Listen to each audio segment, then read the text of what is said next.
Hai, Assalamualaikum dan salam sejahtera. Bajet RM5,000 dan laptop apa yang kena nak beli? Anda kena tengok video ni sampai habis. Untuk senarai ini, semua laptop yang saya cadangkan menggunakan chip Intel generasi ke-13 Raptor Lake. Jadi, dengan komponen yang baru, bolehlah anda dapat laptop yang bertahan sekurang-kurangnya 5 tahun lagi. Saya tidak memilih sebarang produk berasaskan AMD Ryzen siri 7000 kerana penawaran chipnya yang agak cecah marba. Ada dalam kalangan produk mereka yang masih menggunakan CDMA Zen 2 tahun 2019 tau, dan ia berisiko buatkan pengguna terkeliru.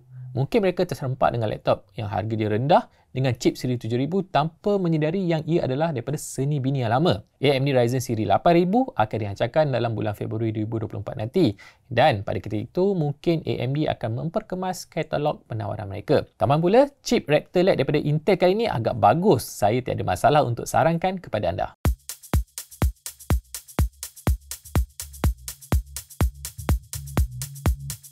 Saya memerlukan dengan golongan digital nomad yang perlukan laptop dengan ciri mobility yang tinggi. Untuk tujuan itu saya persembahkan kepada anda HP Pavilion Plus 14. Ini adalah laptop 14 inci dengan resolusi 2.8K. Panel dia OLED nisbah 16:10. Nisbah paparan ini sesuai untuk kegunaan pejabat kerana anda beroleh paparan yang lebih luas, iaitu dia lagi tinggi. Atas paparan utama, ia diperkasa Intel Core i7-1355U. Ini adalah chip jimat tenaga dengan paras TDP serendah 15 watt. Makanya anda boleh jangkakan hayat bateri yang panjang daripada tangki 68 watt-hour yang dimilikinya. HP iklankan hayat bateri ini sehingga 17 jam. Untuk tonton video, bolehlah ia bersaing dengan MacBook Air. Tambahan pula, ia boleh dicas menggunakan pengecas power delivery 65 watt yang biasanya bersaiz kecil dan tidak makan ruang yang banyak dalam beg anda. Cerita tentang berat, Pavilion Plus 14 cuma seberat 1.38 kg saja. Terus kalau kotak, laptop ini kan diberikan LPDDR5 seluas 16GB dan storan SSD Gen 4 NVMe seluas 512GB. Penawaran port yang anda terima adalah cukup.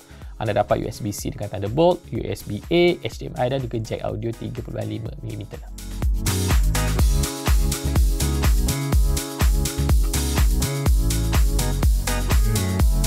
Lepas HP Pavilion Plus 14, kita pergi ke Asus ZenBook 14X OLED. Spesifikasi mereka hampir sama. Bezanya pada chip pemproses. Di Asus ZenBook 14X OLED, ia diperkasa chip Core i5-13500H yang mampu tampung tugasan yang lebih berat kerana chip ini berada dalam kategori 45 watt. Dan disebabkan itu jugalah jangka hayat baterinya lebih pendek. Bersama dengan chip itu, anda terima RAM 16GB LPDDR5 dan storan 512GB daripada jenis NVMe SSD. Keperluan blok pengecas juga lebih tinggi, iaitu 100 watt.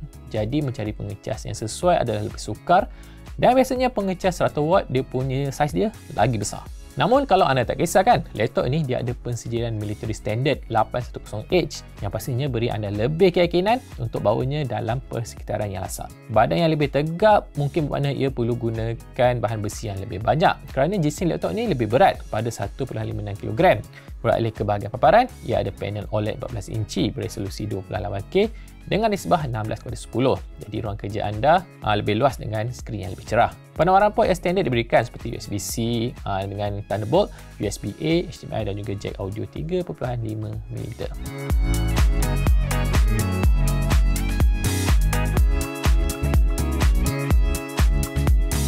Asus Swift 14 adalah laptop yang paling ringan dalam senarai ini pada 1.2 kg saja. Satu lagi laptop dengan tahap mobility yang tinggi. Ini adalah laptop 14 inci dengan panel IPS dan skrin berkesentuhan. Atas sekali itu, ada kamera webcam Quad HD 1440p untuk telesidang beresolusi tinggi. Badan Asus Swift 14 dibina daripada aluminium bergrade aero angkasa, manakala pad sesentuhnya daripada bahan kita semula ocean glass. Dan dekat atas papan utama dia, ada Core i5-13500H, RAM 16GB LPDDR5 dan juga storan 512GB.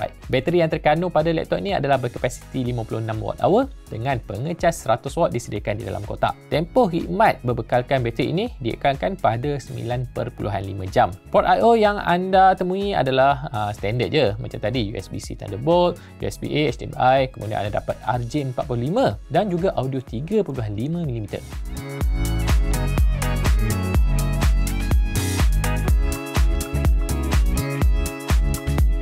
Kalau anda perlukan sesuatu yang lebih berkuasa untuk kerja yang lebih berat macam 3D modeling, animation, CAD, malahan gaming, memang anda kena cari laptop dengan spesifikasi gaming. Di sinilah saya nak perkenalkan kepada anda HP Victus 16. Anda dapat laptop dengan skrin 16 inci, panel IPS berkadar segar semula 144Hz. Skrin besar untuk gaming yang lebih selesa. Atas papan utama, HP Victus 16 kan, dia ditunjangi Core i5 13500HX, chip 14 teras dengan kelajuan sehingga 4.7 GHz. Nak main permainan AAA pun boleh sebab ada kad GPU RTX 4060 6GB.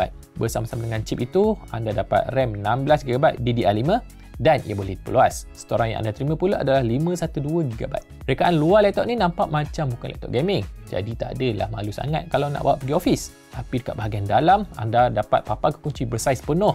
Dan lagi penting, ada RGB. Ia ada bateri berkapasiti 70Wh dengan pengecas 230W. Tangki bateri ni katanya boleh bertahan sehingga 7 jam lamanya bergantung kepada penggunaan.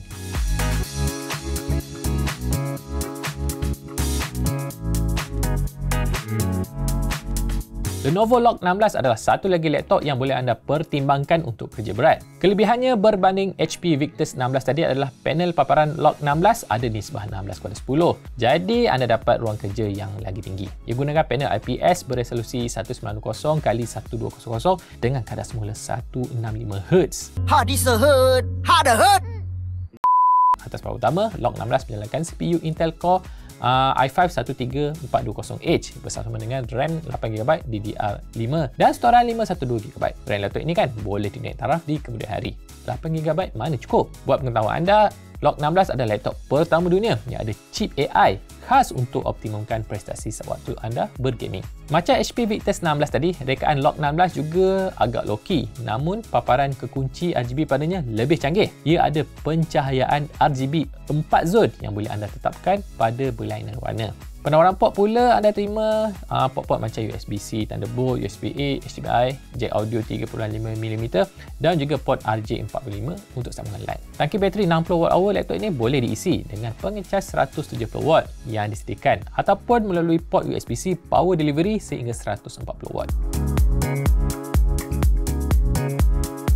Itulah dia senarai 5 laptop terbaik bajet RM5,000 untuk anda yang perlukan laptop dengan tahap mobility yang tinggi ataupun yang perlukan laptop gaming untuk kerja-kerja yang lebih berat. Anda ada apa-apa nak tanya? Turunkan saja dalam ruangan komen. Macam biasa, share video ini dengan kawan-kawan anda. Tekan butang like dan subscribe dan saya jumpa anda lagi dalam video saya yang seterusnya. Bye!